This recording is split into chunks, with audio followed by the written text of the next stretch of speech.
السلام علیکم ناظرین، بری خبر ہے۔ بانی P T I Imran Khan کو شفا انٹرنیشنل اسپتال سے واپس اڈیالہ جیل منتقل کر دیا گیا۔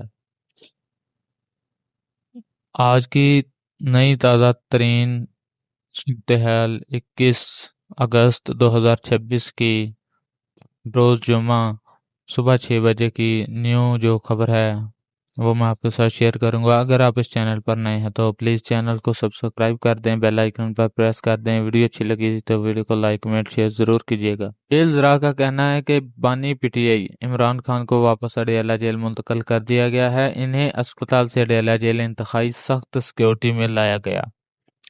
جیل ذرا کے مطابق بانی P T I Imran Khan کو ان کے سیل میں شفٹ کر دیا گیا ہے۔ واضح رہے کہ بانی پی ٹی آئی کو نصف شب کو اڈیالہ جیل سے شفا انٹرنیشنل اسپتال منتقل کیا گیا تھا۔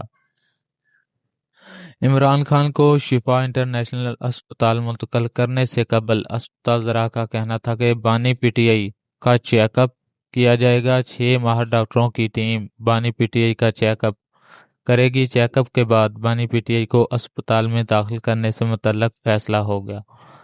یاد رہے کہ جمعرات کی صبح سپریم کورٹ کے رجسٹرار آفس نے بانی پی ٹی آئی کی اسپتال منتقلی کے خلاف گزشتہ روز دائر کی گئی نظر ثانی درخواست بعض اعتراض لگا کر واپس کر دی گئی تھی۔ پیپلز پارٹی کے وفد کی اسپیکر قومی اسمبلی ایاز صادق سے ملاقات کی اندرونی کہانی سامنے آ گئی۔ پیپلز پارٹی کے وفد سے ہونے والی ملاقات میں حکومتی وفد میں اسپیکر قومی اسمبلی ایاز صادق، نائب وزیر اعظم اسحاق ڈار اور رانا ثناء اللہ بھی شامل تھے۔ ذرا کے مطابق ملاقات میں پیپلز پارٹی نے براہم قومی پارلیمانی اور سیاسی معاملے میں نظر انداز کیے جانے کی شکایت کی۔ آزاد کشمیر الیکشن کے حوالے سے تحفظات سے بھی آگاہ کیا۔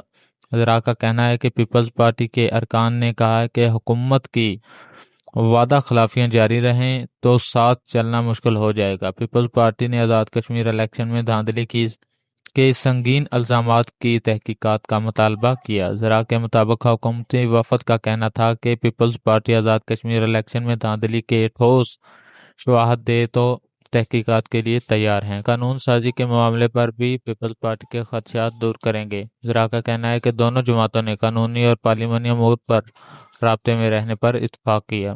ذرا کے مطابق اسپیکر قومی اسمبلی ایاز صادق کا کہنا تھا کہ دونوں اتحادی جماعتیں اپنے اختلافات ختم کریں، اس کے لیے وہ اپنا کردار ادا کرتے رہیں گے۔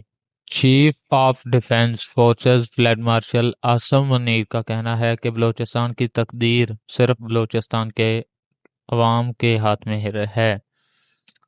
ریاست کے غیر متزلزل پرعزم اور فیصلہ کن رد عمل سے مذموم عزائم کو ناکام بنایا جائے گا۔ پاک فوج کے شعبہ تعلقات عامہ آئی ایس پی آر کے مطابق فیلڈ مارشل عاصم منیر نے بلوچستان کی اہم شخصیات اور سیاسی قیادت سے ملاقات کی۔ اس موقع پر فیلڈ مارشل عاصم منیر کا کہنا تھا، بلوچستان اور پاکستان کا حال اور مستقبل ایک ہی اور ہمیشہ ایک رہے گا۔ بلوچستان باصلاحیت، ثابت قدم، محب وطن اور باوقار عوام سے مالا مال ہے۔ بلوچستان کے نوجوان میں صلاحیت اور مواقع کی کوئی کمی نہیں ہے۔ چیف آف ڈیفنس فورسز کا کہنا تھا، فتنہ خوارج اور فتنۃ الہندوستان بلوچستان کو غیر مستحکم کرنے کے لیے استعمال ہونے والے غیر ملکی سرپرستی یافتہ پر ایکسز ہیں۔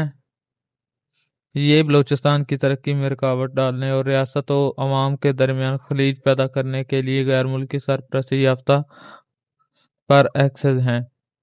انہوں نے کہا کہ نوجوان معاشرے کا سب سے متحرک اور امید افزا طبقہ ہے۔ ریاست کے غیر متزلزل پرعزم اور فیصلہ کن رد عمل سے مذموم عزائم کو ناکام بنایا جائے گا۔ دشمن کے پروپیگنڈے کا جامع اور بلا جھجک مقابلہ کیا جائے گا اور جھوٹے بیانیوں کو بے نقاب کیا جائے گا۔ چیف آف ڈیفنس فورسز کا کہنا تھا، بلوچستان اور اس کے عوام کی حقیقی صلاحیت، ترقی اور امنگوں کو اجاگر کیا جائے گا۔ بلوچستان کی تقدیر صرف بلوچستان کے عوام کے ہاتھ میں ہے۔ امن و استحکام سے بلوچستان میں سرمایہ کاری کے مواقع برائے کار لائے جا سکتے ہیں۔